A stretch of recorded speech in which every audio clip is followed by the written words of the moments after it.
नमस्कार, मी Ashutosh. Travel with Ashutosh केच्या नवीन भागामध्ये आपले सर्वांचे मनपूर्वक स्वागत. आज आपण चाललो आहोत हरिपूर येथील बागेतील गणपती मंदिराला भेट द्यायला. सांगली बसस्टँडपासून अवघ्या 2 किलोमीटर अंतरावरती हे ठिकाण आहे. सांगली हरिपूर रोड म्हणजे रस्त्याच्या दुतर्फा चिंचेची गर्द झाडी आणि या झाडीतून हा रस्ता अवघ्या 5 मिनिटात आपल्याला मंदिरापर्यंत घेऊन येतो.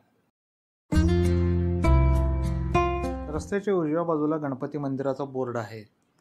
रोड लगतच हे मंदिर आहे. छोटेसे पार्किंग आहे. फारशी वर्दळ नसल्यामुळे येथे गाडी लावायला कोणतीही अडचणी येत नाही. पूर आला की पाणी कुठपर्यंत येते याच्या इथे खुणा आहेत.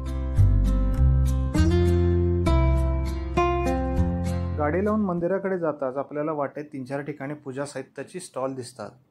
माफक दरामध्ये इथे पूजा साहित्य उपलब्ध होते. मंदिर परिसर हा केळीची बाग, चिंचेची बाग, कृष्णा काठ याने समृद्ध आहे. मंदिरासमोरच थोर गणेश उपासक मोरया गोसावी यांच्या पादुका आहेत.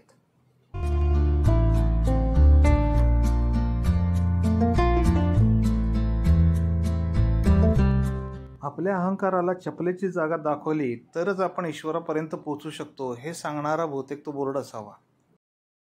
4 पायऱ्या चढून आपण मंदिर परिसरात येतो. 1767 साली थोरले चिंतामणराव पटवर्धन यांनी या मंदिराची स्थापना केली.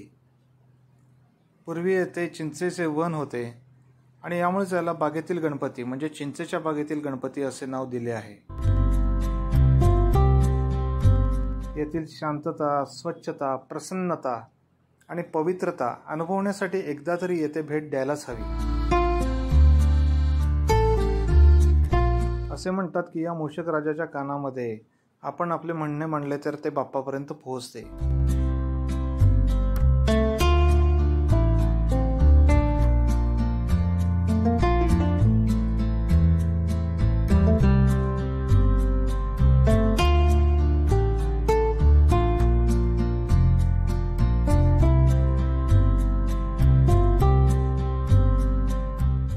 अजून 4 पायऱ्या वर चढून आल्यानंतर आपण मूर्तीचे दर्शन घेऊ शकतो.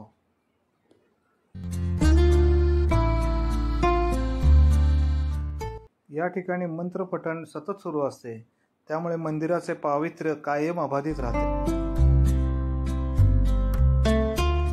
प्रारंभी विनती करू गणपती, विद्यादया सागरा, अज्ञानत्वहरोनि बुद्धिमति दे, आराध्य मोरेश्वरा.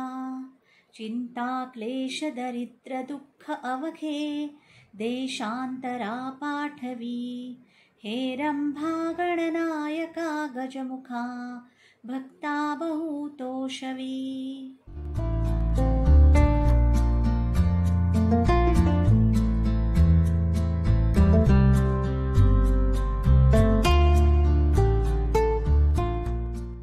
अशा या रमणीय आणि प्रसन्न जागेला जोड मिळते ती कृष्णा काठाची.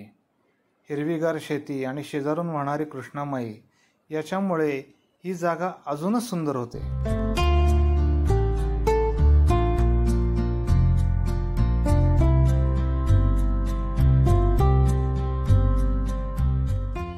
तुम्ही कधी सांगलीत आलात तर या ठिकाणाला आवर्जून भेट द्यायचा प्लॅन करा.